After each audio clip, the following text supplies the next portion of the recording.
Bonjour à tous et merci d'être là. Aujourd'hui, vous allez rencontrer Benoît Philippon qui était déjà venu pour la première édition des Gueules Noires pour son très excellent Mamie Ligueur que je vous recommande fortement. Cette année, il revient avec Joueuse, son nouveau polar aux éditions Equinox. Joueuse, c'est l'histoire de Maxine, très très belle femme, qui va s'associer avec Zach, un joueur de poker professionnel, pour monter un espèce de coup. Ce qui est chouette chez Benoît Philippon, c'est qu'il joue toujours avec les mots comme ses personnages jouent avec les cartes. Il met beaucoup d'humour, vous verrez, c'est formidable.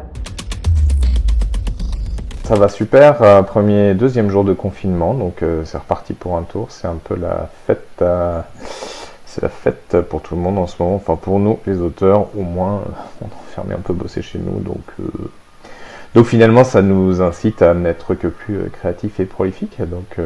Donc finalement, l'un dans l'autre, ça va à peu près dans ce monde un peu bizarre dans lequel nous vivons. Donc on reste positif, même si on n'a pas pu aller au festival des Gueules Noires, et là on est triste, tu vois, larmes. Inavouable. Tout est avouable. Moi, j'avoue ma routine de travail. Je me fais mon petit café avant de commencer. Je cherche un morceau de musique qui va bien. Je m'installe tranquillou devant mon ordinateur et puis là, je laisse la créativité divine passer par moi et revenir à travers mes doigts sur mon clavier pour projeter cette ouverture de l'esprit et du cœur au peuple, au petit peuple que sont les lecteurs et qui sont là pour lire ma prose. Voilà, je suis fatigué un peu, ça se voit, non? Bon, moi j'ai assez peu de censure, hein, donc il n'y aurait pas de scène que j'aurais pas osé écrire. Après, il y a des scènes que j'ai écrites qui ne se sont pas forcément retrouvées soit dans un scénario, soit dans un roman. Et ça c'est plus intéressant, c'est parce que j'ai osé les écrire, mais elles sont dans mon chutier de scènes qui ne sont pas éditées. Par exemple, j'ai pas loin de 100 pages de Mamie Ligueur qui sont écrites et qui sont pas dans le roman final, mais les scènes existent, moi je les connais, je sais ce qui s'est passé au lac quand Berthe et Luger étaient seuls et amoureux avant qu'il se passe des choses qu'on sait avec les chasseurs. Enfin, je connais leur voyage aux États-Unis, je connais des choses que j'ai écrites mais qui sont pas accessibles. Enfin, pas pour l'instant, c'est pas, peut-être après. Pour la petite anecdote, j'ai quasi été trader, hein. J'ai quand même à un moment été effectivement banquier comment on appelle ça, en travail manpower, tout ça, parce que j'avais besoin d'argent.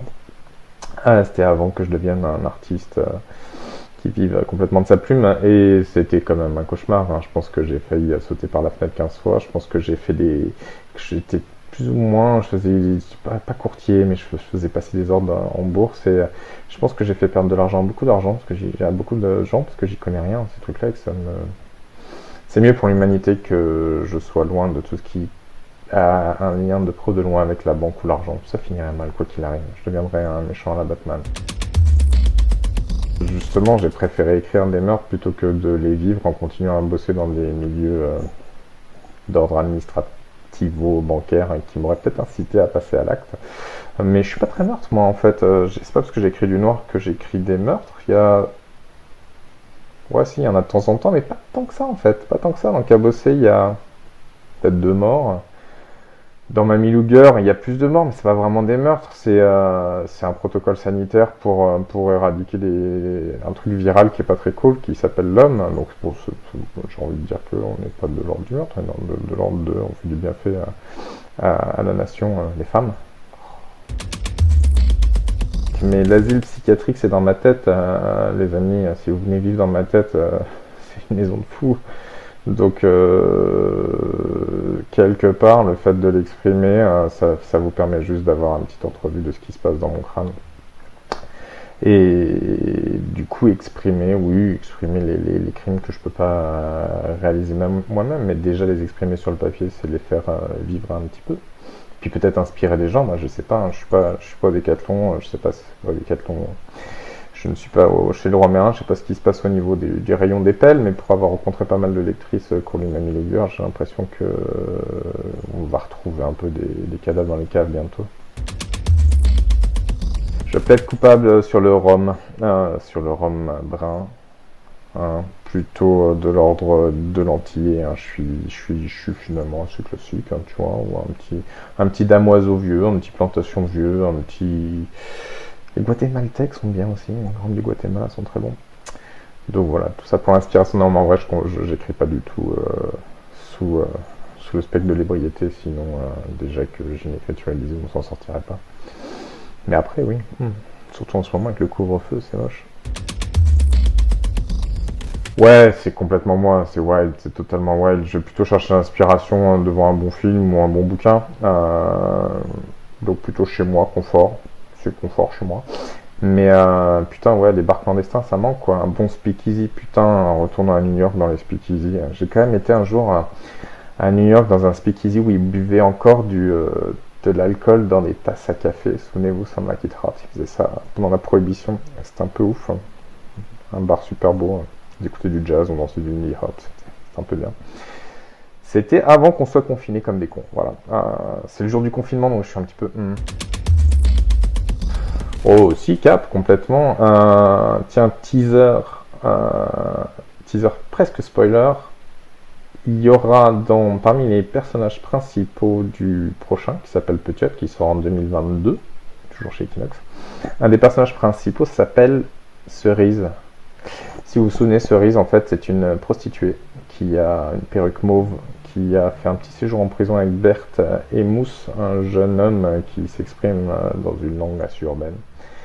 Et là, Cerise fait partie de tout un schéma narratif rigolo, parce qu'il s'agit d'une prise d'otage dans un hôtel avec des personnages en couleur comme je les aime, et Cerise fait partie des complices de la prise d'otage.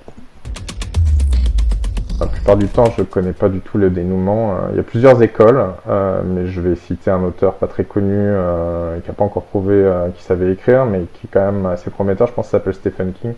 Il disait que lui-même, il ne savait pas comment finissaient ses romans, parce que s'il n'arrivait pas à se surprendre lui-même en tant qu'auteur sur son dénouement, il n'arriverait pas à surprendre le spectateur, enfin le lecteur.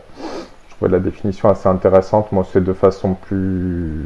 Je vais pas utiliser exactement le même schéma d'analyse du truc, mais c'est vrai que moi, je pense souvent à mes personnages et mes situations au début. Je les laisse vivre, en fait, parce que c'est bien de ne pas être trop autoritaire avec ses propres personnages, et c'est bien de leur laisser développer leur mécanique propre. Et on n'est pas Dieu, hein, quand on est auteur, en fait. Nous, on donne juste les clés de la bagnole aux protagonistes, et souvent ils nous emmènent pas forcément là où on avait pensé qu'ils iraient. Donc j'ai une petite idée, puis des fois ça va pas là où je vais, et ça va pas là où je pense. Et puis je trouve que l'évolution de la route elle est plus intéressante que prévu, donc je laisse faire. Et c'est ça qui est excitant effectivement, parce qu'on peut être très surpris par comment se finit un roman. Pour faire simple, un enfant de 6 ans, écoute, c'est l'histoire d'un papa qui n'a pas été un très bon papa, et en fait il y a une dame qu'on appelle une juge des affaires familiales qui lui a dit, tu vois, ta fille de 14 ans, t'as pas été un très bon papa, donc t'as plus le droit de la garder, hein, t'as plus le droit de garde, on appelle ça. Et le papa, du coup il le prend pas très bien, il est un peu fâché, il vit dans un hôtel, et il décide, pour avoir le droit de voir sa fille, de dire à tous les gens de l'hôtel, maintenant vous êtes mes prisonniers, et puis je vais dire à la juge des affaires familiales, s'il vous plaît, rendez-moi ma fille, parce que quand même c'est injuste. Et donc ça va partir en sucette, hein, en choupa-choups. Voilà. Un fan vraiment étrange. J'ai vécu des rencontres avec des lecteurs et des spectateurs vraiment étranges, mais des fans, non, pour l'instant, j'ai plutôt eu que des gens bienveillants, joyeux, contents. Ce qui est étrange, c'est que j'ai beaucoup de fans femmes. Ce qui est étrange, c'est qu'elles ont les yeux qui pétillent en me regardant, non pas parce qu'elles me trouvent incroyablement érotiquement désirable, mais parce qu'en fait, quand j'écris Mamie Luger, elles disent en fait, c'est trop bien cette histoire de femme qui ne sait pas faire, qui prend une carabine pour buter ses maris et pour les enterrer. Quelle bonne idée! Ça, c'est un peu étrange. D'avoir à ce point-là eu l'impression de créer un conte, et en fait que ça se choque avec la réalité et que ça entre en résonance de façon aussi spectaculaire, et que ça semble susciter un émoi, mais plutôt